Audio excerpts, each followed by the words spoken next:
Welcome to Mr. Holloway's YouTube channel. Today we're going to be talking about how to use ChatGPT as a study buddy. Class is now in session.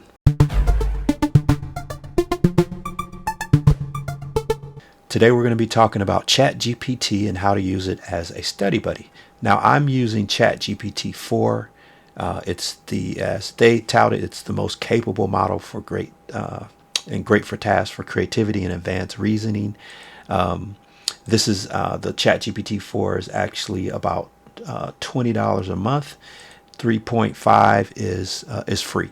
Okay, but this is actually a little better. So let's go ahead and talk about ChatGPT and how to use it as a study buddy. So I'm going to go ahead and paste the prompt in, and whenever you're using ChatGPT, you want to make sure that you use as much description as possible. Because it will provide you back with better results. Okay, so in this prompt, I say, I am a United States history student. Now notice I didn't say U.S. history. It's probably smart enough to pick it up, but I want to be very specific. So I'm a United States history student. Create a 3-question interactive quiz. Ask me a question one at a time and give me my answers at the end of the quiz as well as my score. All right, so let's go ahead and do that. And notice now it's going to ask me a question.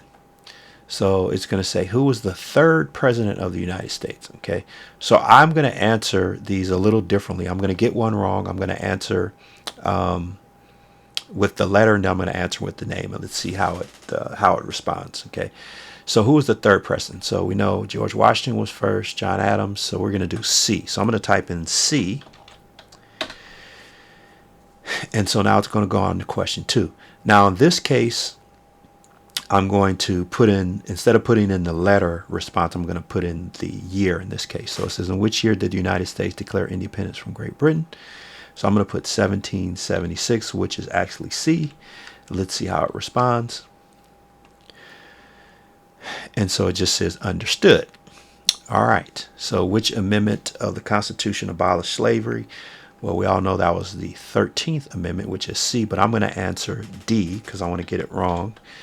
And so let's see what kind of feedback we get. Okay. So in this case, it just provided me with the answers. So my responses and then the correct answers. Okay, so the correct and incorrect answers. So I got 2 out of 3 right, which is expected. So I got this one correct where I answered C. In this case, I answered 1776. I got that one correct. And this one the answer was actually C. I entered D on purpose, but it gives me an explanation there. Now, the great thing about ChatGPT is that for the ones that you get wrong, or even for the ones that you just guessed on, you can ask follow-up questions. So let's do that. So I'm going to ask a follow-up question about the 13th Amendment. So I'm going to say, explain the key points of the 13th Amendment. Limit the response to 5 bullet points. Okay, let me change response. Let's see what we get. Okay, so here we go. It's going to give me the 5. So abolish slavery, constitutional authority, the exception clause. And so even if I wanted to find out more about each one of these, I can go in depth.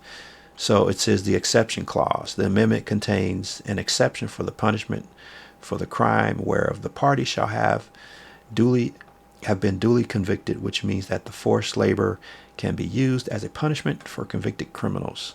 All right, so let's delve in a little deeper. So I'm going to say explain the exception clause. And I wanted to tell me, let's see. So let's say explain the exception clause. Assume that I am, let's say, an elementary school student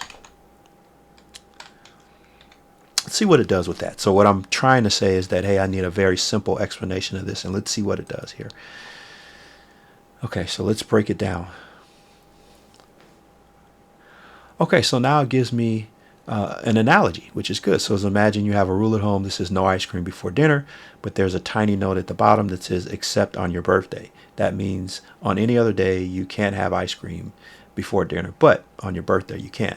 So it does a bit of reasoning here and using an analogy to compare it with the exception clause. Okay, so I'm going to go ahead and close out the video, but just want you guys to know that this is an excellent tool for studying any topic. Today we just chose U.S. history, but you can use it in physics, with coding, chemistry, or whatever you want. And so it's a great way to study, as well as be able to ask follow-up questions, something that you couldn't do in a simple Google search, or may take you about 10 minutes to find.